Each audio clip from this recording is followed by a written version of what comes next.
Hello, friends. This is Dave Hurwitz, executive editor at ClassicsToday.com, here from the Overflow room, which is filling up. I'm so excited. And we are working our way backwards through the alphabet as I restock from the other Overflow room in Milford. And here we are in East Haven. And oh, wow, I'm so excited. We're starting to really get these things starting to look like the Overflow room again. We're talking about Richard Strauss. So much Richard Strauss, for a composer that, as I've pointed out before, I didn't really particularly care for, but, well, now I do. So I'm glad I saved all this stuff over the centuries or decades or however long it was. So let's get through the next big clump. Oh, it's a clump, and we have so much stuff I have multiple copies of, and someday I'll have to go through it and weed it out. I just don't have the patience. Right now we have Strauss, Don Quixote, with Rostropovich and Ulrich Koch and Herbert von Karajan, coupled with the Schumann Cello Concerto with Leonard Bernstein. This is one of those great recordings of the century thing. Is it? Not really, but Don Quixote was a Karajan specialty. It was his favorite Strauss tone poem, and he does do it just superbly well. And Rostropovich is his usual effusive self, and the Schumann is basically, well, boring, because the Schumann Cello Concerto is not one of the great ones. Let's see what else. Oh, yeah. Toscanini doing Don Juan, Till Eulenspiegel, Salome Dance of the Seven Veils, Wagner stuff, Götterdämmerung excerpts, and Siegfried's Rhine Journey, and the Siegfried Idyll. I mean, Toscanini's Strauss was pretty amazing in terms of clarity and accurate rhythm and whatnot, and it's wonderful. And his Wagner is pretty good too, because his Siegfried Idyll is only 16 minutes, thank God. So it's tolerable, and the Götterdämmerung excerpt is really nice. So that's good. I saved that. Oh, more Strauss with Toscanini. Don Quixote with Frank Miller and Carlton Cooley and those guys, which is also quite good. But the Death and Transfiguration, wow, it's from 53. Right? It's an NBC broadcast. I don't know. It's what the little crossy thing is. Yeah, okay. The sound is very, very good, and the performance for polyphonic textural layering, clarity, and rhythmic acuity is unbelievable. It really is. It doesn't sound like anybody else doing it, and it really sounds like it means something. I mean, it's tremendous. It's not just some, panting, heaving slush fest. It's amazing. Just an amazing Toscanini performance. What's this thing? Oh, the Sinfonia Domestica, Ravel's La Valse and Dukas Saucer's Apprentice with Martha Argerich and Alexandra Rabinovich on two pianos. Boy, this is a penance. It really is. I mean, the playing is wonderful, but the Sinfonia Domestica on two pianos, I mean, talk about a wrist-slitting experience. I saved it for the playing, not because I ever listened to it. Oh, yes, the great Steinberg, William Steinberg, doing The Planets and Zarathustra with the Boston Symphony. I mean, these are iconic recordings. They're thrilling, absolutely thrilling. The Zarathustra is so fast and exciting and totally just it doesn't shoot it doesn't, what's the word? Sort of, well, you know what word I mean, in the first minute and a half. It actually gets better as it goes. It's one of the few recordings of Zarathustra that really builds to a climax at the end. And then, of course, it piddles away later. But yes, it's amazing. And The Planets is great, too. These are thrilling, quick, wonderfully played performances. They're amazing. Strauss Symphonic Poems with Nimi Yarvi. Volumes 1, 2, and 3, or 2 and 3, or volume, yes.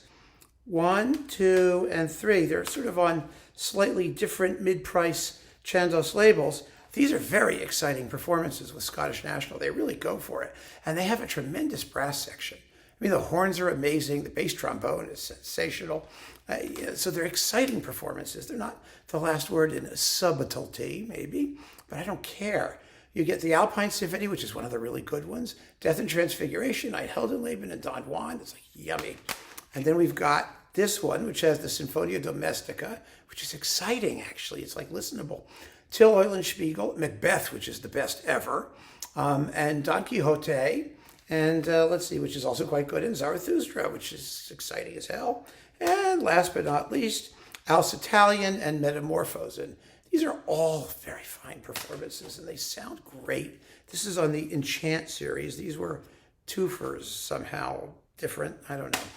But this is something I definitely hang on to. They sounded awful in downloads. I remember so vividly the digital downloads because they had tracked everything and they stopped between each track, and it disrupts the continuity, and they still do, by the way. I tried one again recently, and they're still messed up. It's just so annoying. And then we've got, let's see, the Einheldenleben and Death and Transfiguration with Haitink and Concertgebouw, which we talked about a couple videos ago. It was in that Decca twofer with more Strauss, with the Alpine Symphony and other goodies. The Death and Transfiguration is not thrilling, but the Heldenleben is marvelous. It's one of the great ones. It really is. It was written for that orchestra, by the way. It was dedicated to Mengelberg and the Concertgebouw. Otto Klemperer. This is like a lot of the same Otto Klemperer, but they're different Otto Klemperer reissue series here. We've got, let me just put this together. We've got Don Juan, Death and Transfiguration, Salome's Dance, and Metamorphosen in the EMI Studio remastering.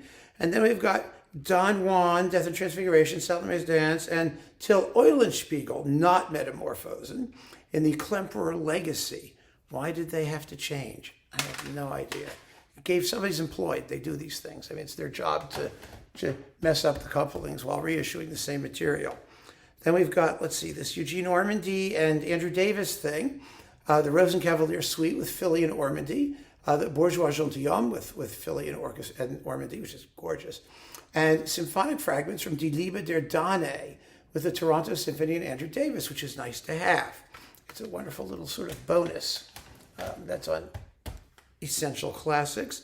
And then we've got Dorati with his Macbeth, which isn't bad, but it was sort of eclipsed, I think, by Yarvi's, which is just so exciting. And Also Sprach Zarathustra, which is quite good. With Detroit Symphony, it's a Decca digital, and it's Dorati cared what his thing sounded like, and so they sound good. What can I tell you? What's this one? This is interesting. Zarathustra, Don Juan, Till Eulenspiegel with Charles Mackerras and the Royal Philharmonic. Oh, it's always good to hear anything the man did because it's going to be good, and this is good. Solid, exciting, no dawdling, no pretension, just thrilling, honest music making. Yes, that's wonderful. Some year, somehow, someone's got to do like a Mackerras edition. They've got to gather all this stuff together. Okay, we filled out another row here, and now we're going back there, which is great. What's this? Oh, Four Last Songs with Elizabeth Schwarzkopf and Otto Ackerman. This record was also in the last video in its original, Reference or whatever that was edition. Yeah, here it is. I mean, we just talked about it. There it is in the earlier issue, and here it is in the super duper uber cheapy EMI Classics. You know, they cost like, you could get a bushel of them for like $1.99 or something. So there's that thing. I got to stand up. And, well, this is good because you've got the Burlesca. It's the New Year's Eve concert, 1992. Don Juan, the Burlesca with Martha Argerich. It's fantastic with Claudio Abbado in Berlin. It's dynamite, one of the greatest recordings of that ever. Till Eulenspiegel and Rosenkavalier Trio with Kathleen Battle, Renee Fleming, Frederica von Stade, and Andreas Schmidt as Faninal, who walks on and says, Sie ist immer so mit die Junge. And of course that sets up the Countess's ja, which is what everybody waits for in the Rosenkavalier. The ya. And wow, this is hot. It's just hot. It's a great New Year's Eve concert. Berlin, not from Vienna. 1992, which is great. It was much better in Berlin than it ever was in Vienna. This is weird. Zarathustra, Till Eulenspiegel, and Don Juan with the Philharmonia and Moselle, and the Vienna Phil and Previn doing the Don Juan. Okay, I have to be honest and say these didn't make much of an impression, so I don't remember them all that clearly. But one of these years I'll listen to them again, and then I can talk to them about it more intelligently. What can I say? Sometimes, eventually, when you've heard so many of these things, and they're good but not like fabulous, they all get jumbled up in your brain, you know. I try and keep my brain unjumbled, but sometimes there's nothing I can do about it. And then we've got, this Four Last Songs The Der Rosenkavalier Dagate Hin monologue, the Capriccio final scene, and Benjamin Britten's Our Hunting Fathers, with Elizabeth Söderström and the orchestra of the Welsh National Opera and Richard Armstrong. I remember when this came out because you couldn't get Our Hunting Fathers any other way, which is really a cool song cycle. It's creepy and interesting. And the four last songs with Söderström. Okay, it's not the greatest. She was a wonderful, wonderful Strauss singer, but she was a bit past her prime here at 82. But it's nice to have this. That's definitely a keeper. And now we've got Zarathustra and Don Quixote with the Philly and Ormandy. And those are, big, rich, yummy, juicy, fun recordings. And his Zarathustra was always great. Ormandy always did a great Zarathustra. And he did it several times, and they are wonderful. So he listed at least three.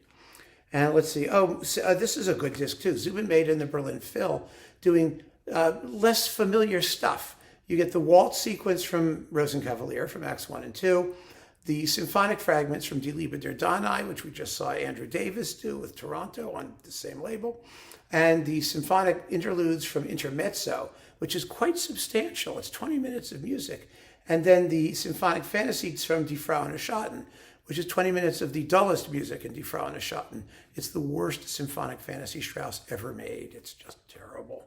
But that's what he did. Leinsdorf did his own version of excerpts from Die Frau und Schatten. It's much, much better. And I may have it in here somewhere. So there you go, friends. Keep on listening. More Strauss coming up from the Overflow room. Take care.